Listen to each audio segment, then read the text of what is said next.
नमस्कार दोस्तों। Mokshita ज्योतिषवाणी YouTube channel के माध्यम से हम एक सीरीज़ शुरू करने जा रहे हैं। आओ ज्योतिष सीखें। यह सीरीज़ केवल बिगनर्स के लिए नहीं है, बल्कि साथ में इंटरमीडिएट के लिए है और कभी कभी सभी के लिए है जिनको ऑलरेडी बहुत अच्छी तरीके से ज्योतिष आता है। इस सीरीज़ में हम सभी लग्नों में सभी 9 ग्रहों अपने अपने किन भावों पर है और वो क्या फल देंगे, इसके विषय में हम विस्तार से समझेंगे। जैसे कि अगर हम मेष लग्न की बात कर रहे हैं, तो हम मेष लग्न की कुंडली में यह देखना शुरू करेंगे कि मेष लग्न के प्रथम भाव में अगर सूर्य बैठा है तो वह किस प्रकार के फल देगा। यदि यही सूर्य मेष लग्न की ही कुंडली में दूसरे भाव में स्थित है तो क्या फल देगा। इसी प्रकार से हम एक ही ग्रह के एक ही लग्न में प्रथम भाव से लेकर के 12 भाव तक का अध्ययन करेंगे।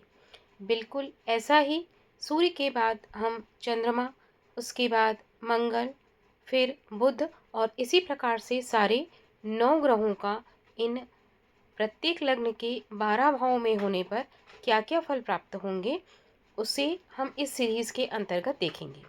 तो अगर आप ज्योतिष सीखना चाहते हैं तो आप बहुत ही धैर्यपूर्वक हमारे सभी वीडियोस को ज़रूर ध्यान से देखें। आप ज़रूर कुछ ना कुछ इससे सीखेंगे और बिगनर्स के लिए तो यह जो सीरीज़ है काफ़ी फ़ायदेमंद होने जा रहा है। तो आइए हम शुरू करते हैं। आज हम शुरू कर रहे हैं मेष लग्न। मेष लग्न अर्थात जब हमारी कुंडली में पहले घर में 1 नंबर लिखा होता है तो हम उसे कहते हैं मेष लग्न। मेष लग्न के प्रथम भाव में यदि सूर्य बैठा हुआ है तो वह क्या फल देगा। सबसे पहले तो हम सभी जानते हैं कि मेष लग्न में जो जातक पैदा होता है वह थोड़ा अहंकारी स्वभाव का होता है, लेकिन साथ में बुद्धिमान भी होता है, धर्म प्रेमी भी होता है, थोड़ा अधिक बोलने वाला भी होता है। तो देखिए, इस बात का ध्यान रखिएगा कि अगर हम ग्रहों के फलों का अध्ययन कर रहे हैं तो हमें उस लग्न के बारे में थोड़ी जानकारी होनी चाहिए। जैसे कि अगर हम मेष लग्न के बारे में पढ़ने जा रहे हैं तो हमें मेष लग्न का जातक कैसा होता है उसकी भी जानकारी हमारे पास होना चाहिए। और इससे संबंधित वीडियो हमारे चैनल पर उपलब्ध है। आप प्लेलिस्ट में जाकर इसे देख सकते हैं कि मेष लग्न का जातक कैसा होता है। तो आगे बढ़ते हैं।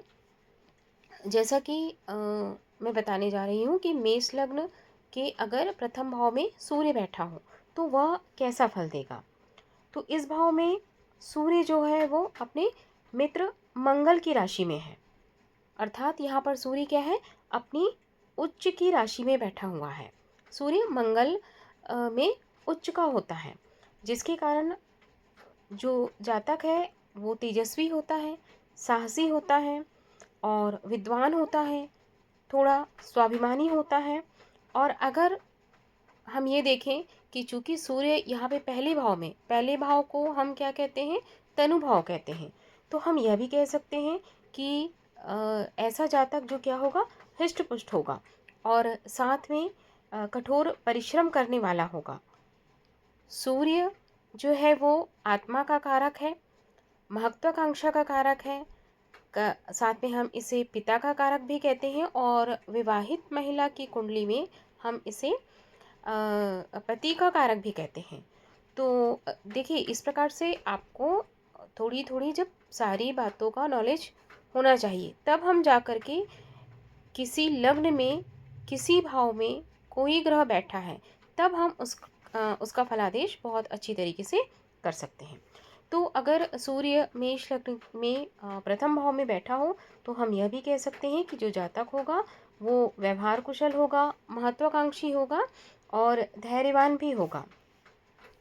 लेकिन साथ ही हम यहाँ पर एक अन्य चीज़ भी देखेंगे कि सूर्य यहाँ से सप्तम भाव पर दृष्टि डालेगा और सप्तम भाव पर जब दृष्टि डालेगा तो वह दृष्टि नीच की दृष्टि होगी। ठीक है? जिसके कारण हम यह कह सकते हैं कि इसके दाम्पत्य जीवन में थोड़ी कमी रह सकती है। संभवतः हो सकता है इनकी जो पत्नी हो वो बहुत अधिक सुंदर ना हो, जिस कारण पति-पत्नी के बीच में बैर भाव हो और दैनिक जीवन में कुछ वस्तुओं का अभाव हो और जीविका उपार्जन के लिए भी अनेक कठिनाइयों का सामना करना पड़ता है।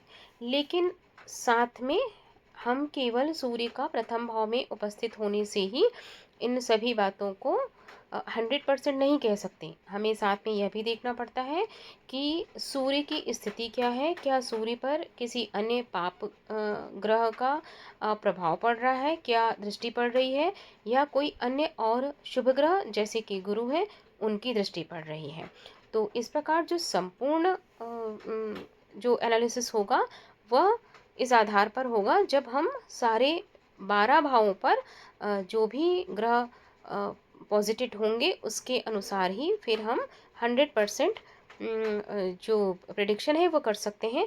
लेकिन फिर भी एक मोटा-मोटा जो प्रेडिक्शन है वो हम बता सकते हैं कि सूर्य अगर मेष राशि में प्रथम भाव में हो तो उसका क्या फलादेश हो सकता है।